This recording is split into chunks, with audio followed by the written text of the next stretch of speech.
Hello everyone. आज हम आयुर्डोप, काफ़ी लोगों ने इसके बारे में नाम सुना रखा होगा। नाम है प्रॉब्लम इन जनरल फ्लिक्स आयुर्डोप। काफ़ी लोगों को एक टफेस्ट बुक लगती है और जो प्रिपरेशन भी कर रहे होते आईआईटी, नीट, इन सब की, उनको भी कई लोगों का था कि आपके इतने काम की नहीं है। लेकिन जब मैं 11th क्लास में था मैंने तभी बुक खरीदी थी और मुझे इसके क्वेश्चन करने में काफ़ी मज़ा आता था, क्योंकि अगर जिसका कॉन्सेप्ट क्लियर होता है, जिसे किसी सब्जेक्ट में अच्छा इंटरेस्ट होता है, उसको इसके क्वेश्चन करने में, अगर आपको फिजिक्स में बहुत ज़्यादा इंटरेस्ट है तो आपको इसे क्वेश्चन करने में काफ़ी मज़ा आएगा। इसलिए जब भी मैं 11th क्लास का जो कोर्स फ्री अपलोड कर रहा हूँ, जहाँ भी लगता है कि मैं क्वेश्चन कोई डाल सकता हूँ आप एक काम का, तो मैं ज़रूर डालता हूँ और उसे मैं सॉल्व करा दूँ। आप खुद देखें कितने मज़ेदार तरीके से है। हाँ, तो एक बात है जो मेरा एक मानना है कि आप लोग ये ना देखिए कोई ब्लैक बोर्ड, कोई डिजिटल बोर्ड, कोई एनिमेशन, कोई कुछ पे पढ़ा रहा है। मैं सिंपल सा पेन एंड कॉपी यूज़ करता हूँ, क्योंकि मेरे पास इतना ही अभी सिस्टम है। तो लेकिन मैं कंटेंट देने पे ज़्यादा गौर करता हूँ कि आपको कंटेंट बेस्ट दिया जाए। अगर आप देखो पूरा 11th का फ्री है, आप अच्छे से एंजॉय करिए, सारा केमिस्ट्री एंड फिजिक्स का एंजॉय करिए। और आप अगर मुझे सपोर्ट करना चाहते हैं तो अपने फ्रेंड सर्कल में वीडियो ज़्यादा से ज़्यादा शेयर करिए, चैनल सब्सक्राइब करिए, social media Facebook, WhatsApp, Instagram, जहाँ भी आप शेयर कर सकते हैं वहाँ शेयर करिए, ताकि हमें एक अच्छा सा फीडबैक मिले और हमें काम करने में और ज़्यादा से ज़्यादा सपोर्ट मिले। हाँ, तो आज हम लोग थर्मोडायनेमिक्स का एक टॉपिक है, आप किसी के पास अगर हो तो देख सकते हैं। 2.35 जो क्वेश्चन नंबर है उसको आज हम सॉल्व करेंगे, और जो उसके पास नहीं है वो भी टेंशन ना ले, क्योंकि स्क्रीन पे अभी आपको एक क्वेश्चन दिख जाएगा, वहाँ से हम लोग सॉल्व करेंगे। ये वाला क्वेश्चन मैंने पिछली वाली वीडियो में दिया था और कहा था सॉल्यूशन दूंगा। जो पिछली वाली वीडियो थी उसमें सॉल्यूशन इसलिए नहीं दे पाए थे क्योंकि उसमें वीडियो की लेंथ कुछ ज़्यादा ही हो चुकी थी, जिसकी वजह से मैंने कहा था कि मैं नेक्स्ट वीडियो सेपरेट वीडियो बनाऊँगा जिसमें बताऊँगा कि एक क्वेश्चन कैसे सॉल्व हुआ। क्योंकि जब तक क्वेश्चन टाइमिंग दे के सॉल्व ना कराओ तब तक कुछ क्वेश्चन में मज़ा ही नहीं आता है। तो चलो अब हम लोग बात करते हैं कि आयुर्डोप का केमिस्ट्री में कैसे इम्प्लीमेंट करके उसे सॉल्व करते हैं, और आपको भी देखना काफ़ी मज़ा आएगा।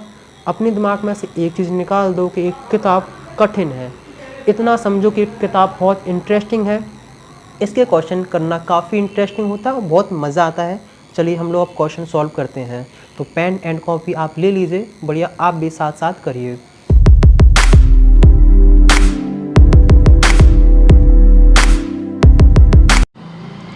अभी आपकी स्क्रीन पे क्वेश्चन नज़र आ रहा होगा, काफ़ी अच्छा बेहतरीन क्वेश्चन है, आयुर्डोप का क्वेश्चन है, आपको भी करने में मज़ा आएगा।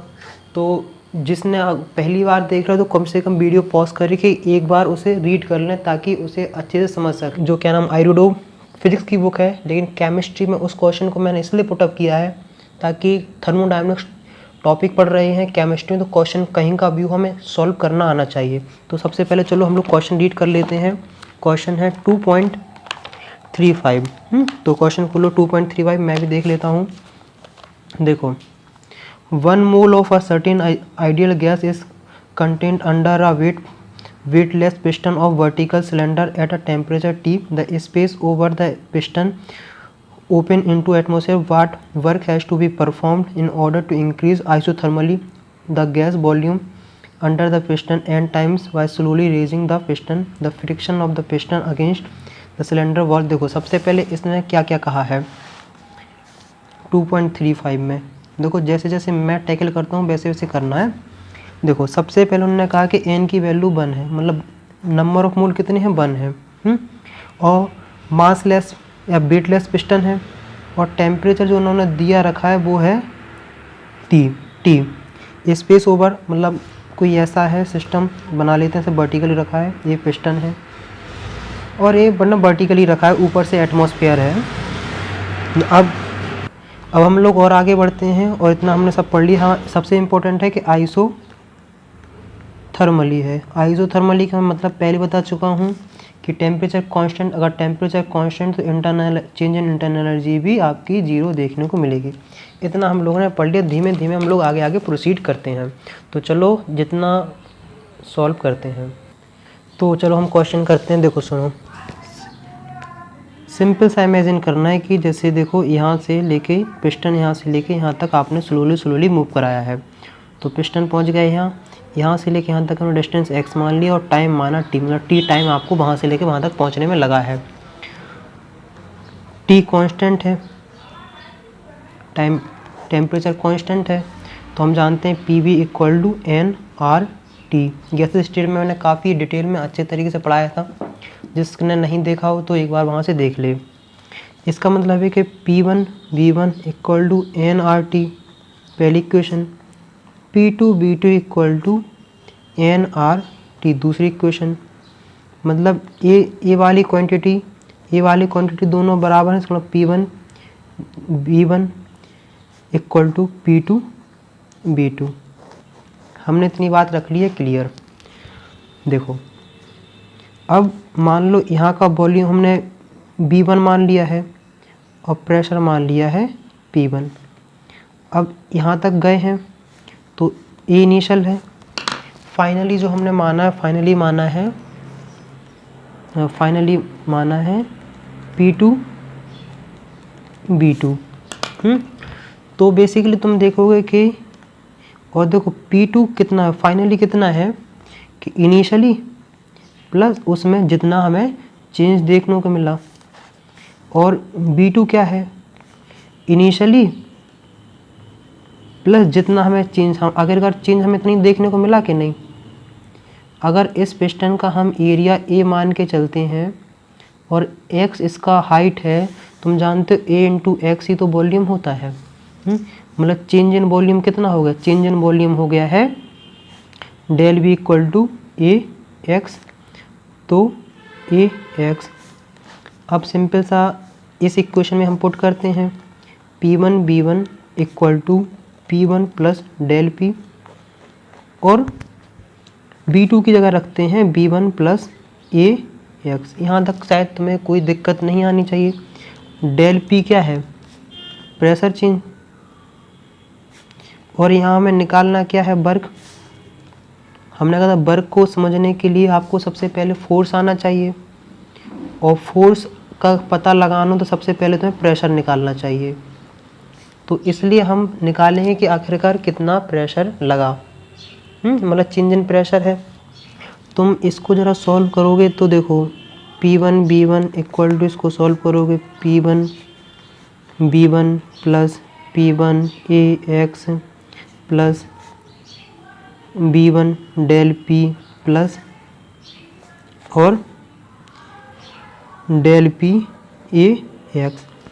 इतना जब तुम पूरा घूम के सॉल्व करा के आराम से लाओ, या फिर देखो दूसरा भी तरीका ही था कि देखो P1 B1 equal to P1 plus del P, इसको डिवाइड में ले आओ B1 प्लस AX, इसको इस साइड ले आओ, तो डेल P इक्वल टू क्या हो जाएगा P1 B1 plus AX minus P1। इतनी बात क्लियर। मतलब हमने चेंज इन प्रेशर निकाल लिया है। देखो फोर्स अप्लाइड बाय, अब देखो जैसे मान लो तुम लगा रहे हो टू मूव स्लोली, क्या आखिरकार पिस्टन को स्लोली मूव करना है ना।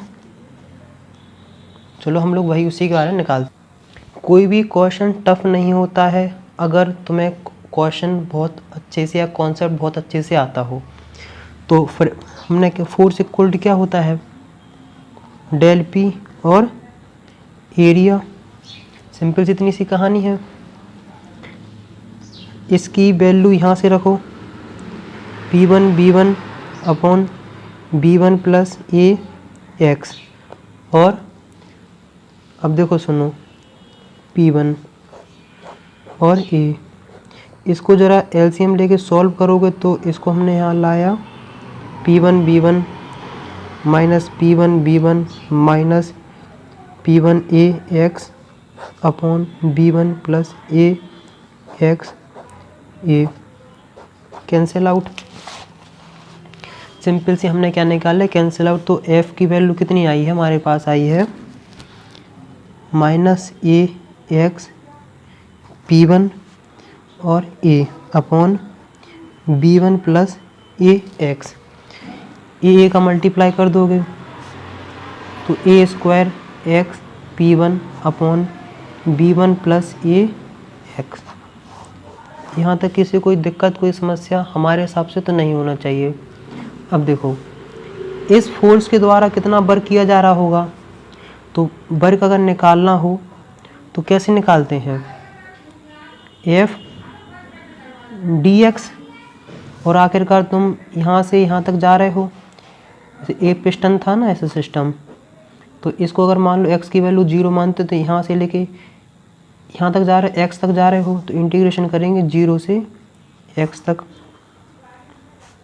f की वैल्यू कितनी है, -a² x p1 upon b1 plus ax, integration 0 से x dx।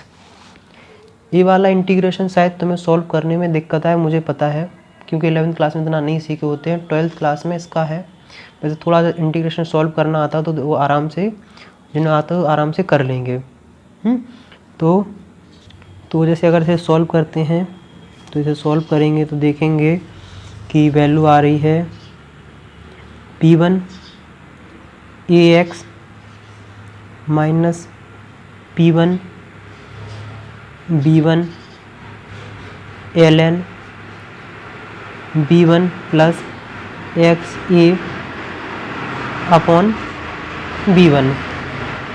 अगर ये वाला स्टेप ना आए तो कोई घबराने वाली बात नहीं है, इंटीग्रेशन का पार्ट है, शायद तुम्हें नहीं इतना नहीं आता। देखो सुनो, हमने पिस्टन बनाया है, देखो इतने का वॉल्यूम कितना है, इतने का वॉल्यूम शायद का XA है, और XA क्या है, XA ही तो final volume minus initial volume है। इतनी बात क्लियर हो गई है। तो XA को तुम NB माइनस B, ये फाइनल A इनिशियल, तो क्या रखोगे N माइनस 1 B। XA की जगह ये वैल्यू पुट कर दो इसमें, तो क्या पाएगा तुम को डेल W इक्वल टू, इसमें हमरा को तो P1 हमने कॉमन ले लिया है, P1 अंदर हमें क्या देखने को मिला है, अंदर हमें देखने को मिला है AX और माइनस B1 ln और B1 प्लस N माइनस 1 और B1 अपॉन B1। इसे सॉल्व करो आराम से। और दूसरी बात है कि इसकी जगह भी ए वाली वैल्यू पुट कर लेते हैं, तो P1 equal to N minus 1 B1 sorry है, क्योंकि इनिशियली हमने इतना मानना है ना, तो B1 ln, इसको जब तुम सॉल्व करोगे तो B1 plus N B1 minus B1 upon B1 cancel out. अब देखो इसमें से P1 B1 कॉमन, पूरे में से N minus 1 minus ln N, ये रहा वर्क की वैल्यू। क्या रही, ये रही तुम्हारे पास वर्क की वैल्यू। तो वर्क की वैल्यू सिंपल सा लिख सकते हो कि P1 B1 N minus 1 minus ln। और देखो दूसरे अगर चेंजेस लाना चाहें तो P1 B1 को हमने nRT ले लिया था, n की वैल्यू 1 रख दो तो RT हो गया है, तो इतनी वैल्यू रही RT N minus 1 ln N। ये रहा तुम्हारा बढ़िया बेहतरीन तरीके वाला सॉल्यूशन।